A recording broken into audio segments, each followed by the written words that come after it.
Bonjour à tous et merci d'être là pour un nouvel épisode de Mardi c'est Physiologie. Aujourd'hui, on a choisi de parler des phanères. Alors, qu'est-ce que c'est que les phanères? Eh bien, ce sont des organes de protection qui sont kératinisés. Donc chez nous, ça correspond aux poils, aux ongles et aux cheveux. Alors, on va faire un petit tour sur les poils d'abord. Alors, de quoi est constitué un poil? Alors déjà, on va regarder au niveau de la peau. La peau, il y a trois couches. Il y a l'épiderme en surface, le derme en dessous et l'hypoderme vraiment tout en dessous. D'accord? Le follicule pileux, donc vraiment la racine du poil, elle est au niveau du derme. D'accord? Et la tige, donc le poil en lui-même, il sort au niveau de l'épiderme. À chaque poil, il y a un muscle qui est attaché, un muscle érecteur, qu'on appelle le muscle horripilateur. C'est quand on dit que quelqu'un ou quelque chose nous horripile, ça vient de là. C'est ça nous fait lever les poils. Et donc, il faut savoir qu'on a à peu près 5 millions de poils. Donc, ça fait 5 millions de muscles. Et à chaque poil, on a aussi associé une glande sébacée, donc celle qui va faire le sébum. Petite précision, la glande sudoripare, donc celle qui fait la sueur, elle n'est pas du tout associée au poil. On en trouve plein au niveau de la peau, mais elle n'est pas associée au poil. D'accord? Celle qui est associée au poil, c'est vraiment celle qui fait le sébum. Alors, à quoi ça sert les poils? C'est en fait la grande question qu'on se pose tous. Bah, la première fonction, c'est une protection thermique contre le chaud et surtout contre le froid. Alors, contre le froid, justement, c'est là où rentrent en jeu les muscles. Quand on a froid, on a les poils qui se hérissent. Ça a deux fonctions. La première, c'est de faire une petite couche d'air qui va rester tiède, qui va être coincée par les poils et donc qui va faire une petite protection. Alors évidemment, avec la couche de poils qu'on a actuellement, on a une protection vraiment très mince. Hein, on n'a pas une couche de poils suffisante. Mais voilà, on a gardé cette fonction et c'est pour ça qu'on a les poils qui se hérissent. C'est pour emprisonner de l'air et ainsi garder la chaleur de notre corps. Deuxième fonction, quand ils se hérissent, eh bien, on fait fonctionner nos muscles horripilateurs. Alors certes, ils sont tout petits, mais on a dit il y a 5 millions de muscles. Et quand on fait fonctionner les muscles, on le voit bien quand on fait un effort, eh bien on a chaud, on dégage de la chaleur. Donc c'est une deuxième façon de se tenir chaud, c'est de faire fonctionner ces petits muscles. Et puis quand on a froid, ça va aller avec, on a des frissons, c'est pareil, c'est la même fonction, c'est de faire fonctionner nos muscles pour produire de la chaleur. Voilà. Donc par rapport au chaud, c'est plus une protection vis-à-vis des insolations ou de la protection contre les UV, comme je l'ai mis. Voilà. Elle est vraiment la première utilité des poils, c'est la protection contre le froid. La deuxième chose, c'est qu'ils vont permettre l'évacuation de la transpiration. Alors, si on n'a pas de poils, c'est sûr qu'on transpire normalement et la transpiration, elle s'en va aussi. Mais par exemple, les sourcils. Si on n'a pas de sourcils, quand on va transpirer au niveau du front, eh ben, on va avoir toute la sueur qui va nous tomber dans les yeux. D'accord? Alors qu'avec les sourcils, eh bien, ça va canaliser la sueur et ça va pas tomber dans nos yeux, sauf si on transpire vraiment énormément ou qu'on n'a pas beaucoup de sourcils. Donc à chaque fois, en fait, ça va servir à canaliser la transpiration et à éviter des endroits qui pourraient être gênants, comme les yeux, pour pas qu'on soit gêné. Donc je l'ai mis, ça a une protection contre les UV. Ça sert aussi à nous protéger contre les poussières, les insectes, et notamment des poils dont on se demande parfois à quoi ils servent, ceux du nez, des oreilles ou les cils. Les cils, ils nous servent à protéger nos yeux et bien des insectes. D'ailleurs, on a bien le réflexe aussi quand on entend un insecte qui vient vers nous, on ferme les yeux. D'accord? On protège nos yeux. Voilà, donc ça va protéger contre les poussières aussi, donc aussi toutes les pollutions, les allergènes. D'accord? Ça va limiter l'entrée de tout ça. Un rôle hyper important aussi, eh bien, on a vu que c'est l'hydratation. À chaque poil, on a dit, on a une glande sébacée. Le sébum, c'est un film gras. Et ce film gras, ce qu'il va faire, c'est empêcher l'évaporation de l'eau qui est dans notre peau. Donc ça va lui permettre de rester bien hydratée. D'accord? Ça va aussi la rendre imperméable, éviter que l'eau rentre au niveau de la peau. Ça évite que quand on prend un bain ou une douche, eh bien on gonfle sous l'effet de l'eau. On n'y pense pas, mais si notre peau, elle laissait passer l'eau dans l'autre sens, eh bien on gonflerait, on ferait comme une éponge. Donc notre sébum, il est là pour protéger, donc aussi bien empêcher l'eau de sortir, l'évaporation, que l'eau de rentrer. D'accord? Les poils, ils ont un rôle aussi dans le toucher. On a tous vécu aussi des moments où on a un petit insecte qui se prend dans nos poils. Il n'a pas touché notre peau, qui est pourtant hypersensible, mais il a touché nos poils et on le sait tout de suite. Donc il a aussi un rôle d'information. Et après, il y a des marquages, alors qui sont moins voyants maintenant, on va dire, mais qui avaient leur utilité avant. C'est le marquage de notre odeur personnelle. On a tous une odeur différente. Et ça peut, ça permettait, et c'est encore vrai d'une certaine manière, la reconnaissance des membres. On va le dire, ah oui, quand je rentre dans ta chambre, ça sent toi, par exemple. On ne pourrait pas dire exactement ce que ça sent, mais ça permet de marquer notre espace et notre corps. On le voit aussi, les parents avec les enfants. On reconnaît l'odeur de nos enfants. Quand on leur fait un bisou, on sait tout de suite que voilà, même si on était aveugle, on saurait que c'est eux. Voilà, c'est le marquage de notre odeur personnelle. Et puis on a aussi une différenciation sexuelle. Donc ça peut marquer cette différenciation, puisque les poils, ils vont pousser sous l'effet de la testostérone. Donc c'est pour ça que les hommes ont plus de poils que les femmes d'une manière générale, parce qu'ils ont plus de testostérone. Et donc ça, cette testostérone, je vais en reparler peut-être après, mais je vais le dire là parce que j'y pense. Ça a un effet donc sur la pousse des poils, mais ça a un effet inverse sur les cheveux. Et c'est pour ça que les hommes ont souvent les cheveux plus courts et de la calvitie, à cause de la testostérone. Donc ils ont une jolie barbe, mais pas de cheveux. Alors, deuxième fanère, les ongles. Alors, les ongles, à quoi ça ressemble? On a ici, caché, la matrice. C'est vraiment le lieu de la pousse. C'est là où l'ongle se forme. D'accord? La cuticule, c'est ce qu'on a au-dessus, c'est une petite peau qui va protéger et surtout maintenir l'ongle. D'accord? Le lit de l'ongle, là, eh bien, c'est la partie de la peau où repose l'ongle, où il est un petit peu collé dessus. Hein, on le sait tout de suite dès qu'on s'arrache un peu d'ongle. Ça tire sur la peau aussi, ce qui montre bien que l'ongle n'est pas juste posé dessus, mais collé dessus. Et ce qu'on appelle lunule, pardon, c'est la partie visible en fait de la matrice. C'est ce qui apparaît en blanc sur nos ongles. Alors c'est plus ou moins visible, plus ou moins grand selon les gens. Et donc les, les ongles, ça pousse environ de 3 mm par mois au niveau de la main et moitié moins au niveau du pied, 1,5 mm. C'est pour ça qu'on se coupe plus souvent les ongles des mains que les ongles des pieds. Alors à quoi ça sert? La première chose, c'est une protection. Protection contre les chocs, contre les traumatismes de nos extrémités. C'est aussi un vestige des griffes, ça nous sert à la défense. Alors certes, on n'a plus vraiment des griffes, mais on s'est tous griffés aussi une fois avec nos ongles, et donc ça sert quand même. Même s'ils sont pas très longs, ça reste un moyen de défense. Ça sert aussi à la motricité fine. Combien on dit ah mais non je peux pas enlever ça, j'ai pas d'ongles. Je peux pas ouvrir ça, j'ai pas d'ongles. Ça nous sert pour plein de petits gestes, attraper des tout petits objets. On va pas les attraper avec nos doigts qui sont trop gros, mais avec nos ongles en fait. Donc ça sert à ça. Au niveau des orteils, ça permet aussi de rigidifier nos orteils, surtout les petits orteils, le gros ça va encore à peu près, mais nos autres orteils un peu plus fins, ils ont besoin d'être rigidifiés pour stabiliser notre marche. Donc en fait, si on perd nos ongles, eh bien on va avoir du mal à bien marcher.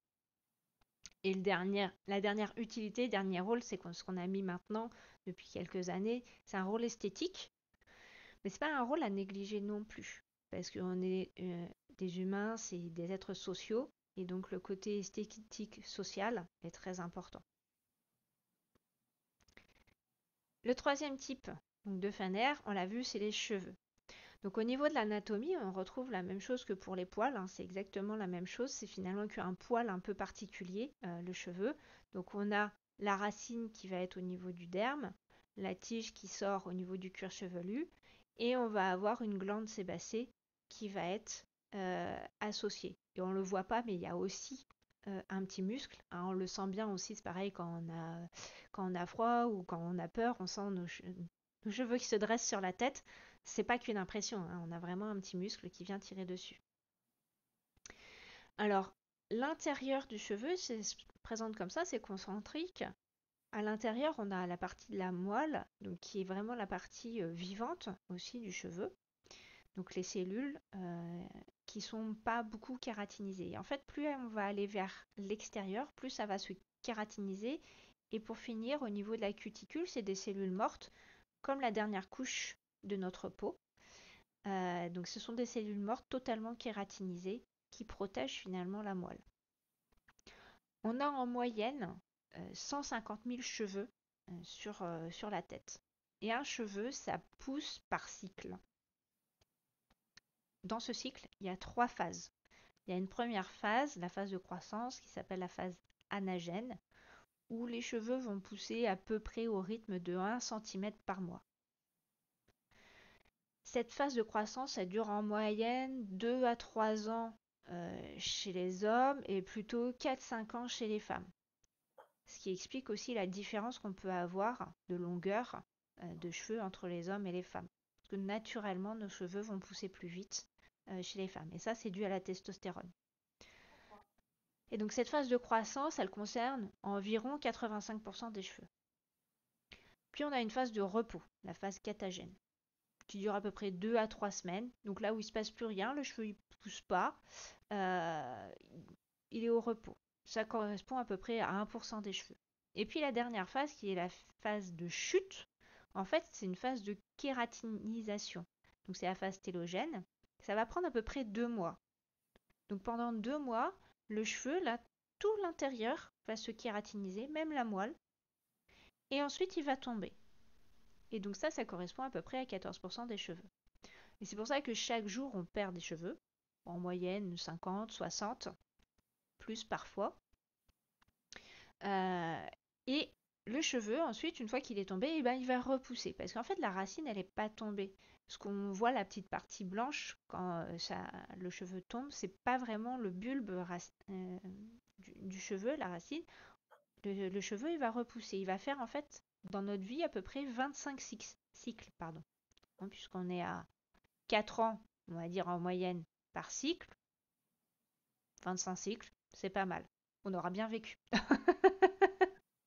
Normalement, on perd pas vraiment de cheveux en termes de nombre.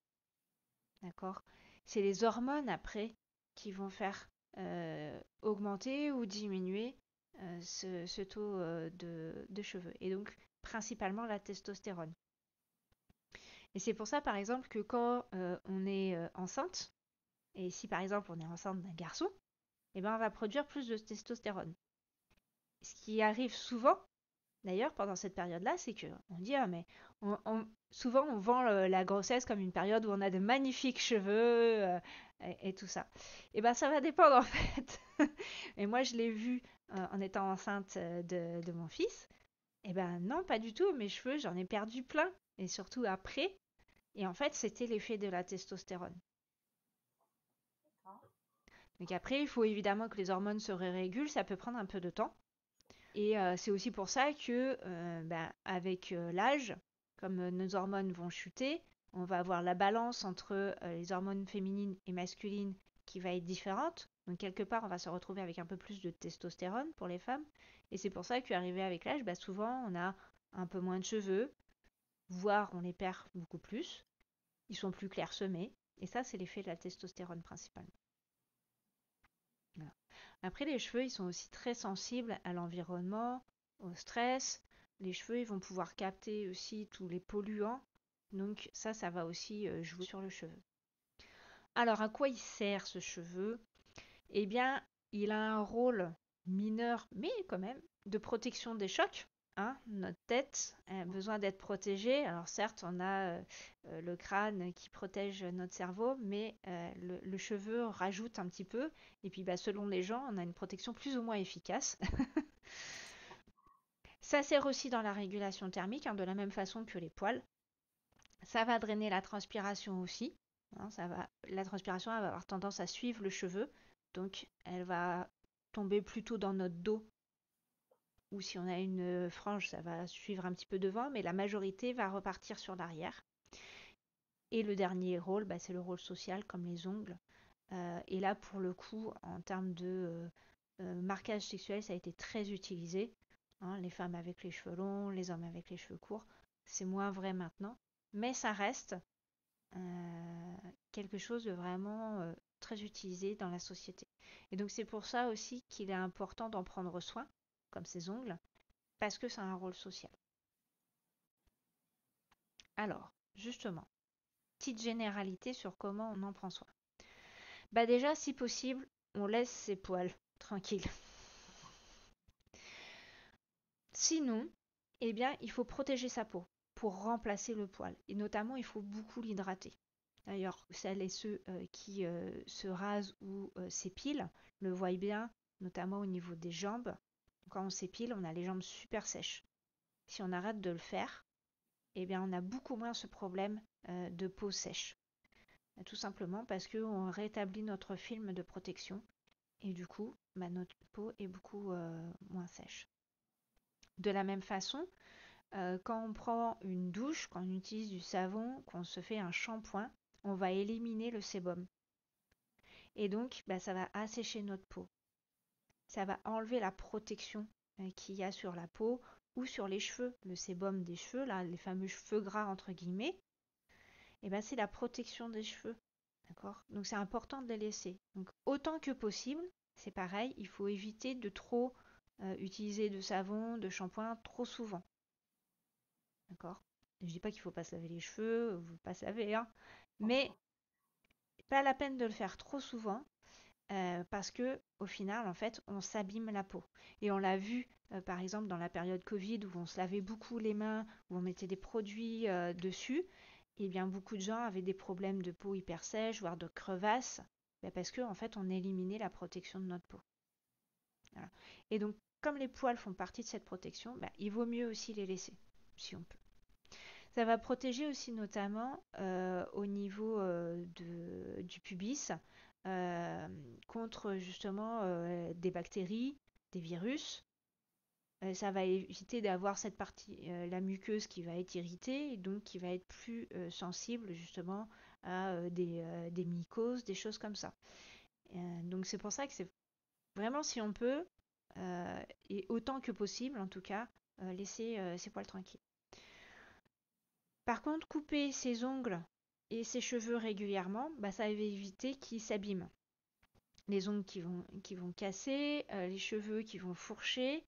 Donc en les coupant, on va éviter que ce problème se propage.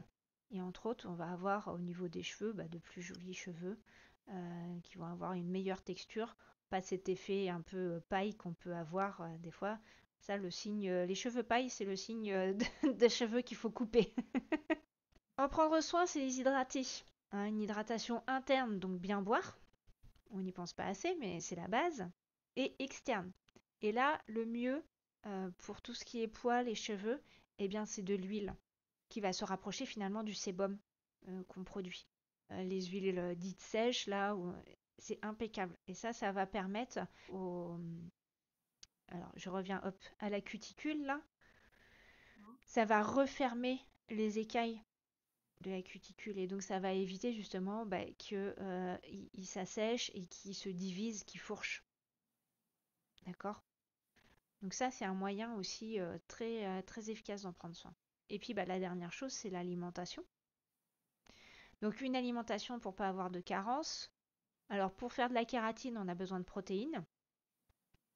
Et puis pour la bonne pousse, pour avoir le poil soyeux, il nous faut des vitamines et notamment de la vitamine B12 et de la vitamine D. Et il nous faut du fer. J'ai appris ça en préparant ça, mais effectivement, dans nos cheveux, on retrouve du fer. Donc finalement, plus on a les cheveux longs, plus on a de cheveux, plus on utilise de fer. Ah, d'accord. Donc j'ai trouvé ça hyper intéressant parce que c'est pas une source à laquelle on pense, une source d'utilisation du fer. On voit toujours les globules rouges, donc le sang. Et en fait, bah, nos cheveux aussi contiennent du fer. Voilà, peut-être que pour ceux qui ont un peu de problème au niveau du fer, bah, peut-être que avoir les cheveux plus courts pourrait être un moyen de limiter Ah oui, oui. l'utilisation du fer. Bon, j'imagine, j'ai pas les doses, mais j'imagine que c'est pas non plus des doses fantastiques. Donc je pense pas que ça soit des grosses doses de fer, hein, évidemment, qu'on retrouve au niveau des cheveux.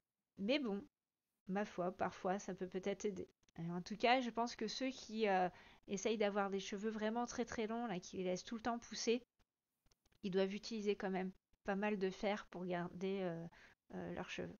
Voilà ce que j'avais préparé. J'ai pas préparé de choses sur des pathologies parce que finalement ça me paraissait pas forcément très intéressant. On va plus se retomber finalement sur des pathologies liées à la peau, hein, les mycoses, des choses comme ça, que liées véritablement aux poils ou aux cheveux ou aux ongles. Mais après, voilà, si tu as des questions, je t'écoute. Eh bien, oui, j'en ai une. Dis-moi. Justement, à quel moment les cheveux blanchissent en fait? Ça va être lié entre autres à la peau. Euh, on a des mélanocytes dans nos cellules. Et les mélanocytes, ce sont eux donc, qui font la mélanine et qui font bah, la coloration de notre peau, de nos poils, etc. Et avec l'âge, eh bien, ces mélanocytes, on en perd. Donc ça va pas faire partie des cellules qui vont mourir un peu plus tôt ou qui vont pas, sans aller jusqu'à mourir, mais bah, avec l'âge, tous les processus vont se ralentir ou vont moins bien marcher. Malheureusement, ça s'appelle le vieillissement et on ne peut pas y faire grand-chose. Et donc, on va avoir un blanchiment. Il y a beaucoup de choses qui disent liées au stress. Alors, il n'y a pas de lien véritablement démontré, et en tout cas, surtout, il n'y a pas de mécanisme qui soit encore démontré, mais bon, c'est quelque chose quand même qu'on constate. Plus vraisemblablement, c'est juste lié au vieillissement. Comment expliquer? Euh, Au niveau des gènes pour faire la mélanine, eh bien, les gènes sont inactivés. Donc, par exemple, le stress pourrait venir inactiver ça aussi, mais ça vient avec l'âge, principalement. Ouais. Parce que, effectivement, il y a des personnes assez jeunes, Mm. dans les 40 ans, qui peuvent être assez blancs. Ouais, ouais. Après, voilà, ça peut être, bah, comme il y a des personnes qui n'ont pas de mélanine, hein, les albinos, eh bien, en fait, faut penser qu'un être humain, c'est beaucoup, beaucoup, beaucoup de cellules, des milliards, et ça vient d'une seule cellule, mais à chaque fois que la cellule, elle se divise, il peut y avoir des mutations. Donc, ce qui veut dire que parfois, par exemple, je pense aux gens qui ont une mèche blanche, Hein. tu vois. Et ça veut dire qu'en fait, il y a eu une mutation sur une des cellules qui a donné toute cette zone, d'accord. Et cette mutation a fait que bah, il n'y avait pas de mélanine à cet endroit-là. Alors, il y a probablement plusieurs types de mutations qui existent. Mais voilà, et ça va donner ça. Et c'est la même chose qui va donner par exemple les fameuses taches de vin, les taches de naissance. Ah oui, C'est pareil, en fait, c'est une mutation. Et là, pour le coup, il va y avoir plus de mélanine. Et donc, ça va donner une tache plus ou moins étendue selon le moment où s'est fait la mutation. Donc, selon le moment, voilà, ça va donner plus ou moins de cellules filles. Et donc, plus il y aura plus de cellules filles, plus la tache sera étendue. ah oui. Il faut penser qu'on est, en fait, même si on dit qu'on vient d'une seule cellule, ah, toutes nos cellules sont différentes. Elles ont toutes eu des mutations. On est une mosaïque. Ouais.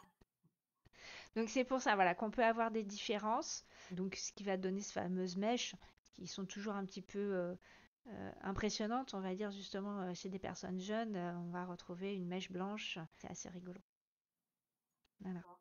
Et donc, c'est le même processus pour finalement les bruns, les blonds, les. Ouais, exactement. Et alors la couleur. justement, des poils, ne va pas prédisposer à avoir plus de blanc ou pas. Euh, Évidemment, sur une personne blonde, les cheveux blancs vont moins se voir. Ils vont passer inaperçus. Mais ils seront autant là que chez une personne brune. C'est pas parce que on est blond qu'on va avoir des cheveux blancs plus tôt, par exemple. Ou l'inverse, tu vois. Et encore une fois, c'est de la génétique, donc on n'est pas égaux du tout face à ça, malheureusement. Euh, donc certains vont avoir plus ou moins entre guillemets, de réserve de mélanine, de possibilité de faire cette mélanine, et donc vont garder leurs cheveux colorés plus ou moins longtemps.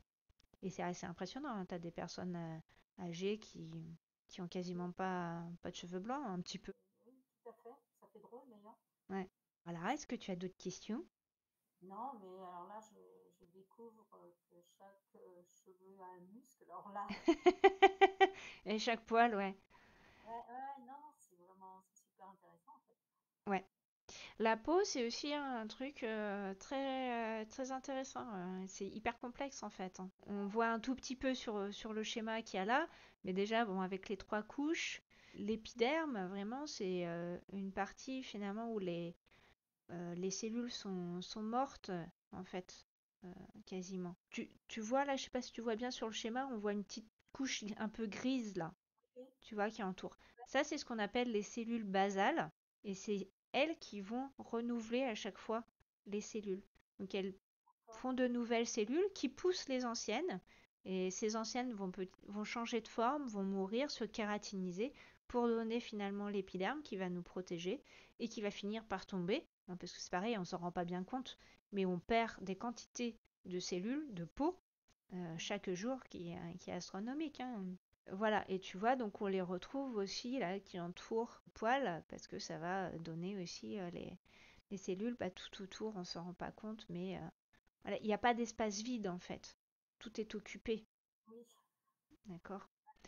Tu C'est- vois, là c'est pareil, on a l'impression, tu vois, c'est tout rose, on a l'impression que c'est, je sais pas, quelque chose d'un peu compact, et en fait c'est plein de fibres, euh, les fibres justement élastiques, donc le collagène, il y en a une autre qui s'appelle l'élastine justement, tout ça et qui va donner la souplesse à notre peau. Et là, tu vois, par exemple, là, il y a représenté ça, là, ça c'est un petit récepteur sensitif en fait, qui est là, mais on Ouais, en a des centaines et des centaines au centimètre carré sur notre peau, qui va sentir le chaud, le froid, la pression, qui va sentir les vibrations, la douleur. d'accord. Voilà. Et la dernière couche, donc ce qu'on appelle l'hypoderme, là tu vois, on voit pas très bien si elles sont en blanc là. En fait, l'hypoderme, c'est constitué principalement de cellules graisseuses. C'est du gras. D'accord. Et il est là justement pour nous protéger du froid. Et puis Ouais. comme source d'énergie, parce que le gras, on peut le transformer en énergie. Et quand on fait de l'énergie, on fait de la chaleur. Bah voilà, donc c'est tout pour ce mardi c'est physiologie. Je ne sais pas quand est-ce que je reprendrai. Là, je fais la pause estivale parce que je vais faire pas mal d'ateliers en présentiel, donc il me faut du temps pour préparer tout ça. Je reprendrai probablement vers la rentrée septembre ou octobre, peut-être octobre parce que entre-temps, si tu as des idées, de choses dont tu voudrais parler, eh bien n'hésite pas, tu m'envoies un message, tu mets sous la vidéo au choix. Et pareil pour ceux qui nous regardent en replay, n'hésitez pas à mettre un petit commentaire d'un sujet que vous voudriez que je traite, même si c'est un sujet que j'ai déjà fait, je peux revenir dessus. Donc je vous dis merci et à bientôt.